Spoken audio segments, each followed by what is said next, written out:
Pada video kali ini, kita akan membahas Kerajaan Sriwijaya. Pertama, kita akan membahas berdirinya Sriwijaya. Kerajaan Sriwijaya diperkirakan mulai berdiri pada abad ke-7 Masehi, dengan pendirinya yang bernama Dapuntahyang Sri Jayanasa. Keterangan ini dapat kita temukan pada bukti tertulis pada salah satu prasasti yang ditemukan di kota Kapur, Mendo Barat, dan Bangka. Prasasti Kedukan Bukit Berangkat tahun 682 Masehi, menyebutkan nama Dapuntahyang, dan Prasasti Talang Tuo, 684 Masehi, memperjelasnya menjadi Dapuntahyang Sri Jayanasa. Kedua prasasti ini adalah penjelasan tertua mengenai seseorang yang dianggap sebagai raja atau pemimpin Sriwijaya. Dalam prasasti Kedukan Bukit juga menceritakan bahwa Dapuntahyang mengadakan perjalanan dengan memimpin 20.000 tentara dari Minangatamuan ke Palembang dan ke Jambi. Dalam perjalanan tersebut, ia berhasil menaklukkan daerah-daerah yang strategis untuk perdagangan sehingga kerajaan Sriwijaya menjadi makmur. Berdasarkan prasasti Kota Kapur, 686 Masehi, di Pulau Bangka, Sriwijaya diperkirakan telah berhasil menguasai Sumatera bagian selatan, Bangka dan Belitung, bahkan sampai ke Lampung. Bukti ini juga menyebutkan bahwa Sri Jayanasa bahkan mencoba untuk melancarkan ekspedisi militer menyerang Jawa, yang dianggap tidak mau berbakti kepada Maharaja Sriwijaya. Peristiwa ini terjadi pada waktu yang kurang lebih bersamaan dengan runtuhnya Kerajaan Tarumanegara di Jawa Barat dan Kerajaan Holing, Kalingga, di Jawa Tengah, yang bisa saja terjadi karena serangan yang dilancarkan oleh Sriwijaya. Sekarang kita cari tahu di manakah lokasi pusat Kerajaan Sriwijaya. Letak pasti kerajaan ini masih banyak diperdebatkan para sarjana. Namun, pendapat yang cukup populer adalah yang dikemukakan oleh Koedes pada tahun 1918, bahwa pusat Sriwijaya ada di Palembang. Sampai dengan saat ini, Palembang masih dianggap sebagai pusat Sriwijaya. Beberapa ahli berkesimpulan bahwa Sriwijaya yang bercorak maritim memiliki kebiasaan untuk berpindah-pindah pusat kekuasaan.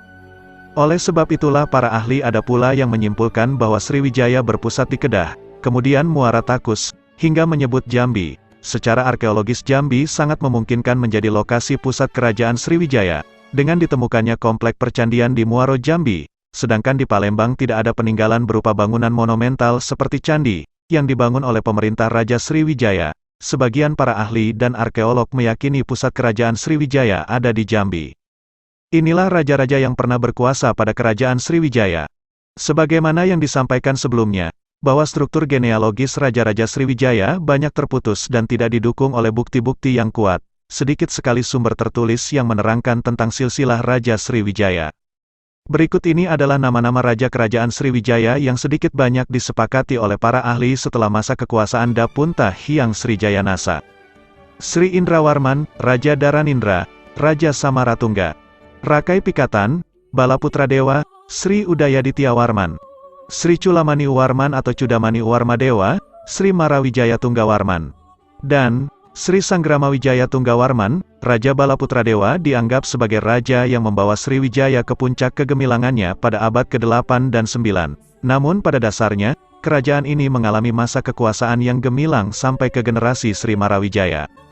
Hal ini disebabkan raja-raja setelah Sri Marawijaya sudah disibukkan dengan peperangan melawan Jawa pada 922 dan 1016. Dilanjutkan dengan melawan Kerajaan Kola, India, pada tahun 1017 hingga 1025 yang akhirnya Raja Sri Sangramawijaya berhasil ditawan.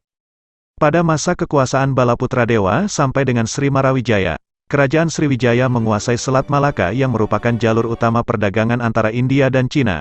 Selain itu, seperti yang dilansir dari buku Mengenal Kerajaan-Kerajaan Nusantara karya Deni Prasetyo, mereka berhasil memperluas kekuasaannya hingga Jawa Barat, Kalimantan Barat, Bangka, Belitung, Malaysia, Singapura, Thailand Selatan. Untuk menjaga keamanan itu, Sriwijaya membangun armada laut yang kuat, sehingga kapal-kapal asing yang ingin berdagang di Sriwijaya merasa aman dari gangguan perompak. Hingga lambat laun, Sriwijaya berkembang menjadi negara maritim yang kuat. Kebesaran kerajaan Sriwijaya mulai mengalami kemunduran sejak abad ke-11. Berawal dari serangan besar-besaran yang dilakukan oleh Raja Rajendra Koladewa dari Kerajaan Kola yang berhasil menawan salah satu Raja Sriwijaya tersebut. Dikutip dari buku sejarah karya Nana Supriyatna, kemudian pada abad ke-13, salah satu kerajaan taklukan Sriwijaya, Kerajaan Malayu, berhasil dikuasai Singasari, kerajaan dari Jawa yang dipimpin oleh Kertanegara. Melalui ekspedisi Pamalayu, Kertanegara berhasil menjalin hubungan baik dengan Kerajaan Malayu. Sementara itu, Kerajaan Sriwijaya mulai lemah dan tidak bisa berbuat apa-apa untuk mencegah negara taklukannya menjalin hubungan dengan negara saingan di Jawa. Hingga kelemahan ini dimanfaatkan oleh Kerajaan Sukodaya dari Thailand di bawah Raja Kamheng. Wilayah Sriwijaya di semenanjung Malaysia berhasil direbut sehingga Selat Malaka bisa dikontrol. Akhir abad ke-14, Sriwijaya benar-benar runtuh akibat serangan Kerajaan Majapahit dari Jawa. Nah, itulah beberapa fakta sejarah Kerajaan Sriwijaya yang wajib dipahami. Semoga bermanfaat. Terima kasih sudah menonton channel Rico Historia. Jangan lupa subscribe, like, dan komentar.